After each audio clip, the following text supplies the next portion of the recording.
The human was given an alien girl slave as a joke. Now she growls if anyone gets near him. Vorlag, a bastard with a chrome jaw and a laugh like grinding scrap, shoved her forward. She stumbled on the grated floor of the cantina, catching herself with a predator's grace that didn't fit the rags she wore. Jackson didn't want her. He didn't want anything from Vorlag but the credits he was owed for the recovered nav computer. "What the fuck is this?" Jackson asked, not bothering to get up from his table. The air was thick with the stink of recycled oxygen, cheap synthale, and unwashed mercenary. Vorlag's smile was a gash in his scarred face. A gift scavenger, for a job well done. His crew of xenothugs chuckled. Found her in the wreckage of a Cathar enforcer ship. Last of her kind. Thought she'd make a good little pet for you. Keep your bunk warm on this shit-rock moon. The woman, the alien girl, lifted her head. Her eyes were like molten silver, and they locked onto Jackson with an unnerving intensity. Her skin was a pale gray, marked with faint iridescent scales along her high cheekbones. On her collarbone, a raw silvery brand marked her as someone's property, or someone's failure. "I don't do pets," Jackson said, his voice flat. "Just pay me." Vorlag leaned in, his foul breath washing over Jackson. "The joke, little man, is that she's bonded property, but her clutch master is dead, so she's empty. A pretty shell. Take her or I'll space your ass and keep the nav computer." He wanted to see Jackson squirm. A broke human scavenger saddled with a useless, traumatized alien slave. It was peak mercenary humor. Jackson looked at her again. She wasn't looking at Vorlag or the laughing thugs. She was looking at him. There was nothing broken in that gaze. It was a banked fire, waiting for fuel. Shit. He had no choice. "Fine." Jackson stood, throwing a few worthless chits on the table. "But if she shits on my floor, I'm bringing her back." The laughter followed him as he jerked his head for the alien to follow. She rose without a sound and walked behind him, her silence more intimidating than any threat. He could feel her eyes on his back the entire way to his cramped hab unit, a weight that felt less like submission and more like assessment. He was being judged. He slammed the flimsy metal door to his hab behind them, the sound echoing in the shoebox-sized room. It was barely big enough for a cot, a small workbench covered in disassembled tech, and the two of them. The proximity was instant, suffocating. She stood by the door, perfectly still, her silver eyes scanning every inch of the space before settling back on him. Her presence was a physical thing, a low hum of energy that made the hair on his arms stand up. "Look," he started, running a hand through his greasy hair. "I don't know what Vorlag told you, but I'm not him. You can take the cot. I'll sleep on the floor." She didn't respond. Her gaze drifted to his throat, then to his hands. He felt like a piece of meat being sized up. "Do you understand me? Speak standard?" Her head tilted, a slow, deliberate motion. A flicker of something. Contempt? Curiosity? Crossed her features. He saw the bond mark scar up close now. It wasn't just a brand. It was a ruin. A pact violently broken. Someone had tried to own this woman and had paid for it. The thought sent a cold spike through his gut. This wasn't a pet. This was a weapon with its safety off. Right, the silent treatment, fucking perfect. He turned away, busying himself by clearing a space on the floor amidst coils of wire and scavenged power cells. "Rules, don't touch my shit. Don't get in my way. And don't expect me to play whatever fucked up games Vorlag enjoys." He felt her move before he heard her. She crossed the room in 2 silent strides, stopping directly behind him. He froze, his hand hovering over a power converter. He could feel the heat radiating from her body. She smelled of ozone and something else, something uniquely alien and wild, like a storm building on the horizon. He slowly turned. She was closer than he'd realized. He had to crane his neck to meet her gaze. She was taller than him by a few inches, and built with a lean, corded muscle that her rags couldn't hide. Her expression was unreadable, a mask of predatory calm. He'd seen that look before, on deep space predators right before they struck. "Back the fuck up," he growled, his hand inching towards a heavy wrench on his workbench. She didn't flinch. Instead, she lifted a hand, her long, gray fingers uncurling. She reached out not for his weapon but for his face, Her touch was shockingly soft as her thumb brushed against his cheek, then traced the line of his jaw. It wasn't a caress. It was an inspection. The door to the hab burst open without a knock. Two of Vorlag's goons, a hulking horned brute and a weaselly four-armed Xylo, swaggered in, laughing. "Boss wants to see the happy couple," the brute grunted. "Says it's time to make it official." Jackson spun around, wrench now firmly in his grip. "Get the fuck out of my room." The Xylo chittered, its multiple arms gesturing to the alien woman, Kira, as Jackson had decided to call her in his head since she wouldn't offer a name. Vorlag says a gift ain't a gift till it's properly collared. He's got a little ceremony in mind. Just a formality, a joke. The word joke dripped with malice. They were dragged back to the cantina, which had been cleared to form a small, mocking circle. Vorlag sat on a crate like a king on a throne of rust, holding a small, wicked-looking ceremonial dagger. "Every bond needs a seal, Jackson," Vorlag sneered. "Even a pretend one." He gestured to Kira. "Her kind, the Cathar, they seal a claiming with blood. A drop from the master, a drop from the property. A little ritual to prove ownership." Kira was unnervingly still beside Jackson, but he could feel a tremor of something running through her. Rage. Pure, undiluted rage. "This is bullshit, Vorlag. The deal was for the nav computer." "The deal is what I say it is," Vorlag roared, suddenly furious. "Now give me your hand." The horned brute grabbed Jackson's arm, twisting it painfully behind his back. Vorlag approached, the dagger glinting. He pricked Jackson's thumb, a single drop of red welling up. Then he turned to Kira. He reached for her, but she met his gaze, and for the first time, Vorlag hesitated. Her silver eyes were no longer banked embers. They were twin supernovas. But the brute held Jackson tight, a silent threat. With a visible effort of will, Kira held out her hand. Vorlag, regaining his bravado, pricked her thumb. Her blood wasn't red. It was a dark, shimmering indigo. He took her thumb and pressed it against Jackson's, smearing their blood together. "There," Vorlag declared to the room. "Claimed." The mercs laughed. But Jackson felt it. The moment their blood mixed, a jolt shot up his arm, hot and electric. It wasn't just a feeling, it was a signal. He gasped, his vision swimming. Across the psychic static of his own shock, he felt her. A sudden, overwhelming flood of ancient pride, of shattered loyalty, of white-hot fury. He stumbled back as the brute released him, his mind reeling. Kira's eyes were locked on his, wide with shock.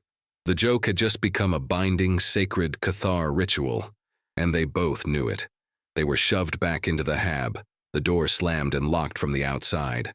The laughter of the guards faded down the corridor. Silence descended, but it was a different kind of silence now. It was charged, humming with a connection that hadn't been there an hour ago. Jackson stared at his thumb, at the smear of his red blood and her indigo. It felt like it was burning. What the hell was that?" he breathed, finally looking at her. For the first time, her mask was gone. He saw confusion in her eyes, and something else. Fear. Not for herself, but of what had just happened. She brought her own thumb to her lips, tasting the mixed blood. Her eyes closed for a second, and when they opened, they were fixed on him with a terrifying new intensity. The air thickened, growing heavy with her scent.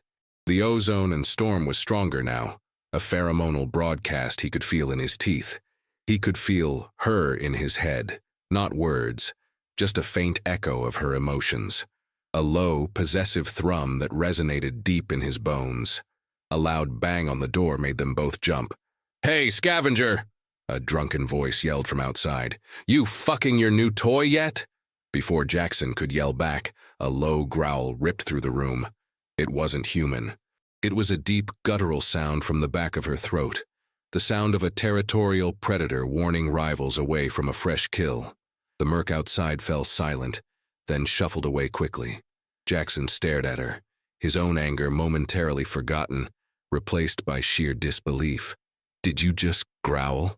She took a step toward him, her movements fluid and deliberate. "You are clutch kin now," she said, her voice a low, raspy whisper. It was the first time she'd spoken. Her accent was strange, her words clipped and formal.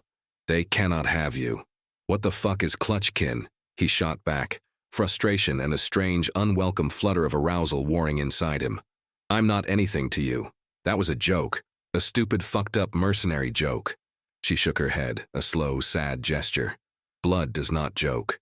She was stalking him now, her silver eyes tracing the lines of his body. He felt naked, exposed.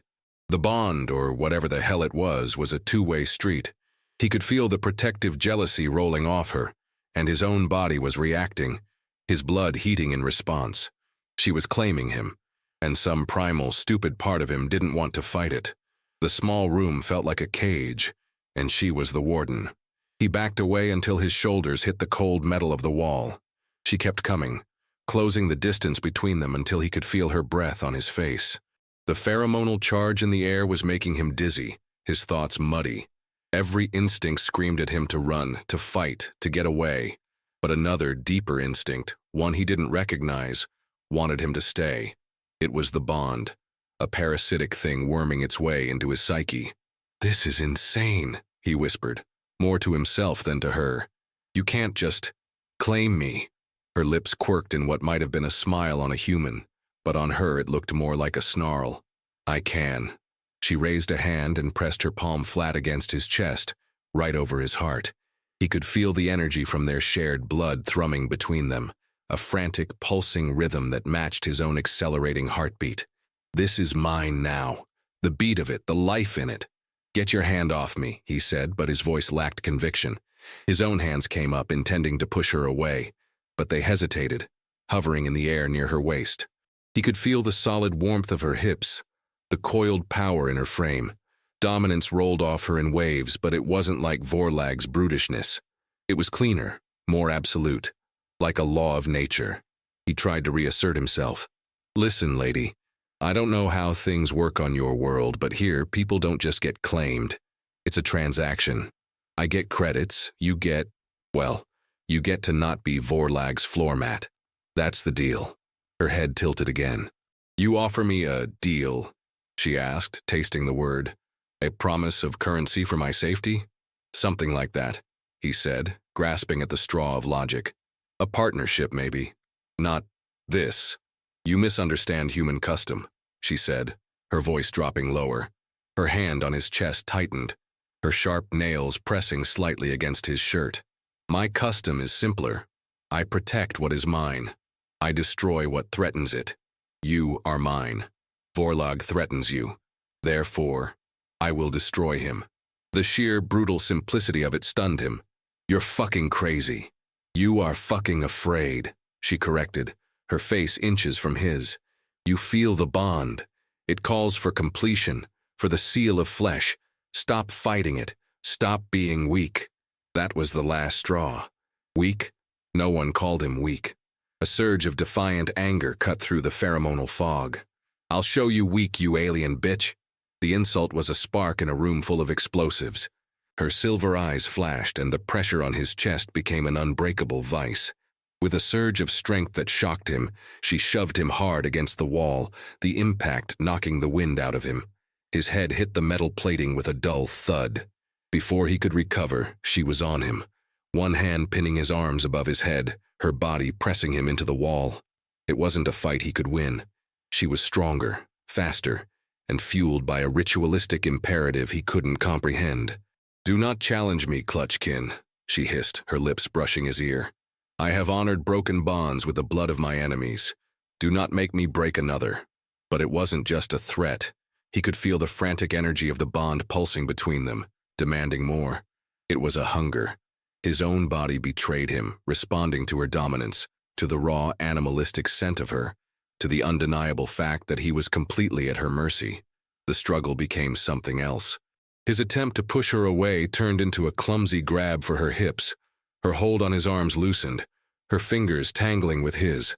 The air crackled with their harsh breathing. This wasn't seduction. It was a collision, a battle for surrender. He twisted, trying to gain leverage, and they stumbled, crashing onto the narrow cot. He landed on his back with her on top of him, her legs straddling his waist, pinning him completely. She stared down at him, her chest rising and falling rapidly, her silver eyes blazing with a mixture of fury and a desperate, aching need he recognized because it was a mirror of his own. "Is this how you fight?" she rasped. "With this pathetic heat?" "Fuck you," he gasped out, but it was breathless, devoid of its intended venom. He bucked his hips, a futile gesture of defiance that only served to grind their bodies together. A low groan escaped her lips, a sound of pain and pleasure so intertwined it was impossible to separate them.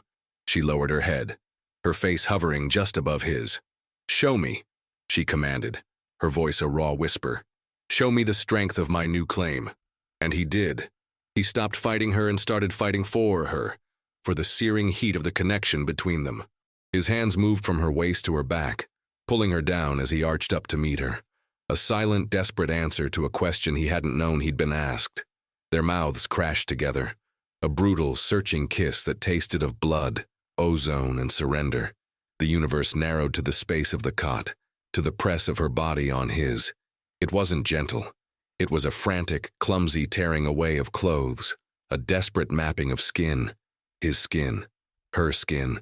He felt the smooth, cool texture of her gray flesh, the hard ridges of muscle along her back, the faint raised pattern of scales along her spine.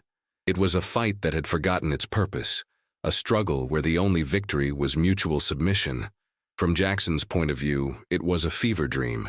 Every touch was electric, amplified by the bond. He could feel her desire as if it were his own, a raw, aching void that demanded to be filled. He was losing himself, his anger and fear dissolving into a purely physical need that was more powerful than anything he had ever known. Then, for a moment, the world shifted. His perspective fractured, and he was suddenly looking through her eyes. Kira POV. He is mine. The thought was not a thought. It was a truth etched into her soul by the blood ritual. This human, this loud, defiant, fragile male. He smelled of metal and sweat, and a loneliness so profound it was a wound. The old bond mark on her collarbone, a testament to betrayal and agony, burned with a cold fire. But this new bond, it was different. It was hot, chaotic, unwilling, and yet it was pure. The mockery of the ceremony had accidentally fulfilled the deepest tenets of the Cathar rite of claiming. It had been witnessed by enemies, forged in humiliation, and sealed with unwilling blood. A bond of desperation, the most powerful kind. As their bodies moved together, she felt the bond solidify, weaving itself into her very being. The physical act was the final seal, the consummation of the claim. With every thrust, the psychic connection grew stronger, clearer. She felt his shock, his arousal, his anger, and beneath it all, a core of resilience that called to her own. He was not weak. He was a survivor, like her. As the pleasure crested, a wave of incandescent energy washed through her. She threw her head back, a cry torn from her throat, and she felt something burn into place, not on her skin but on his. A new mark, invisible to the eye, but a blazing brand on the spiritual and psychic tapestry that connected them. He was hers now, entirely, utterly. Jackson POV. The climax ripped through him, a violent, world-shattering release that was as much psychic as it was physical. He cried out, his mind blanking, overwhelmed by the feedback loop of her pleasure crashing into his own. When reality slowly filtered back in, they were lying tangled in the sheets, slick with sweat. The room was quiet again, but the silence was heavy, intimate. He felt different, changed.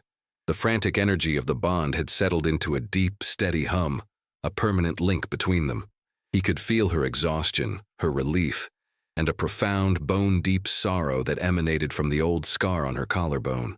He lifted a hand, his fingers trembling slightly, and gently traced the ruined silver brand. She flinched, but didn't pull away. "He broke it," she whispered, her voice thick with a pain that was centuries old. "My first. He broke the bond. For profit." Jackson didn't know what to say, so he just held her, the former weapon, the alien stranger, his accidental warden, his clutchkin. And for the first time, the word didn't sound like a curse. It sounded like a promise. The quiet didn't last. A heavy pounding on the door shattered the post-coital haze. "Jackson! Vorlag wants his property back. Open this fucking door now!" It was the horned brute. Jackson felt Kira tense, every muscle in her body going rigid. The low, protective growl returned to her throat, deeper and more menacing than before. Jackson sat up, his mind surprisingly clear. The fear was gone, replaced by a cold, sharp anger. They had done this. They had turned him into a pawn in their sick game, and in doing so, they had bound him to this incredible, dangerous woman. "They can't have you," he found himself saying, the words echoing her own from earlier. He looked at her, and she met his gaze. There was an understanding there now, a silent pact forged in blood and flesh. He wasn't just protecting himself anymore. He was protecting her. He was protecting them. "What's the plan, smartass?" he asked her, a ghost of his old sarcasm in his voice, but it was different now. It was collaborative. She slid off the cot, moving with a liquid grace that was breathtaking. She was naked, unashamed, her body a map of scars and strength. She picked up the heavy wrench from his workbench. "The plan is simple," she said, her silver eyes glinting in the dim light. "They threaten what is mine." She tossed the wrench to him. He caught it. It felt solid, real. "I destroy them." A loud metallic screech echoed from the hallway as the mercs started trying to cut through the lock. Jackson scrambled to pull on his pants and boots. He felt no fear, only a wild, exhilarating surge of purpose. He looked around his cluttered HAB unit, his scavenger's brain kicking into high gear. Wires, power cells, a half-repaired plasma cutter. His junk was now his arsenal. "I can buy us about 30 seconds, he said, grabbing the plasma cutter's power pack and a coil of high-resistance wire. "I can overload the door mechanism. It'll blow outward. Should take out the first one or two." She gave him a sharp, approving nod. 30 seconds is all I need for the rest." This was insane. He was a scavenger, not a soldier.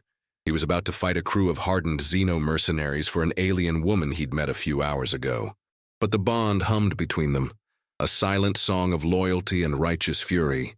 He was hers, she was his, and anyone who tried to get between them was about to have a very, very bad day. The lock on the door sparked and died. Jackson finished his hasty connection, yanking the live wire into the overloaded power cell. "Get back!" he yelled. Kira was already pressed against the far wall, a coiled spring of lethal intent. The door blasted outward in a shower of sparks and molten metal, taking the horned brute with it. He screamed, his clothes on fire, as the shrapnel tore into him. The weaselly Xylo shrieked in surprise, stumbling back over his dead companion. That was all the opening Kira needed. She moved like a phantom, a gray blur of motion. She was on the Xylo before it could even raise a weapon, her hands a whirlwind of precise, brutal strikes. A crack of bone, a wet gurgle, and the four-armed merc crumpled to the floor. Jackson stared for half a second, awestruck by her efficiency, before two more mercs charged down the corridor, firing wildly. He ducked back into the room as plasma bolts seared the air where his head had been. "Shit!" Kira was already moving, using the doorway as a choke point. She flowed around the frame, her movements economical and deadly. Jackson saw his chance. While they were focused on her, he scrambled over his workbench, grabbing a scavenged concussion grenade. It was unstable, something he'd pulled from a wrecked military transport. He armed it, the red light blinking ominously. "Kira!" he shouted. She heard him, felt his intent through the bond. Without looking back, she kicked off the wall, flipping backward into the room in a gravity-defying arc. Jackson popped his head out and tossed the grenade down the hall. It detonated with a deafening crump and a flash of white light. The two mercs were thrown like dolls, their armor smoking. The corridor fell silent, save for the hum of failing electronics and the drip of something wet. Kira landed lightly on her feet beside him. She wasn't even breathing heavily. A smear of indigo blood was on her cheek. His blood or her own. He couldn't tell. Suddenly, Vorlag appeared at the far end of the corridor, a heavy pulse rifle in his hands. He stepped over the bodies of his men, his chrome jaw set in a grim line. "You broke my toy, scavenger," he snarled, "and you turned my pet into a killer. I'm going to enjoy spacing you both." Kira stepped in front of Jackson, shielding him with her body.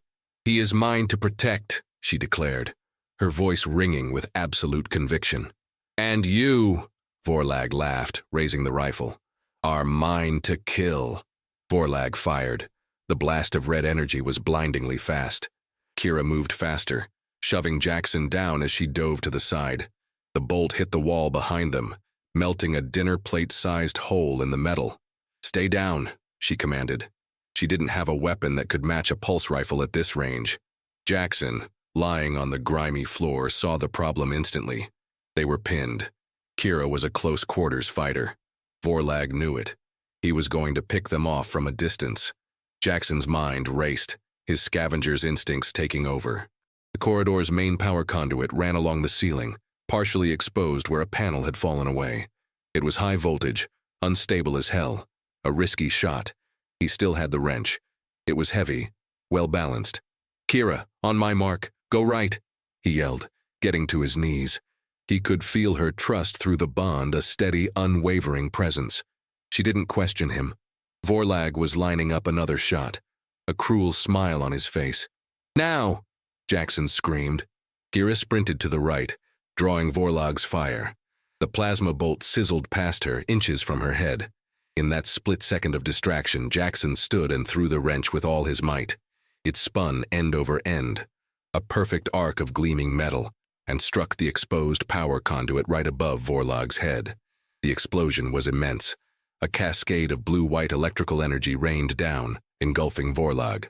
He screamed, a horrifying, inhuman sound as thousands of volts coursed through his body, and his chrome jaw melted and fused to his skull. He collapsed in a smoking, twitching heap. Silence. The emergency lights flickered on, casting the corridor in a dim red glow. Jackson was breathing heavily, his arm aching from the throw. Kira walked slowly over to Vorlag's body, nudging it with her foot to ensure he was dead. She looked back at Jackson, who was still on his knees. She walked to him and extended a hand. He took it and she pulled him to his feet. They stood there for a long moment, surrounded by the wreckage of their battle, the scent of burnt electronics and blood thick in the air. The bond between them was a calm, steady river now. "Clutchkin," he said, testing the word. It fit. "It means we are a clan of two," she said softly. "It means we survive together, or we die together." He looked down the ruined corridor of the mercenary outpost, then back at her. The universe hadn't gotten safer. In fact, it had just become infinitely more complicated and dangerous. But for the first time in a long time, he wasn't alone in it. He squeezed her hand. "Okay," he said. "What the hell do we do now?" A slow, dangerous smile spread across her face. "Now," she said, her silver eyes gleaming with promise, "we claim what is ours."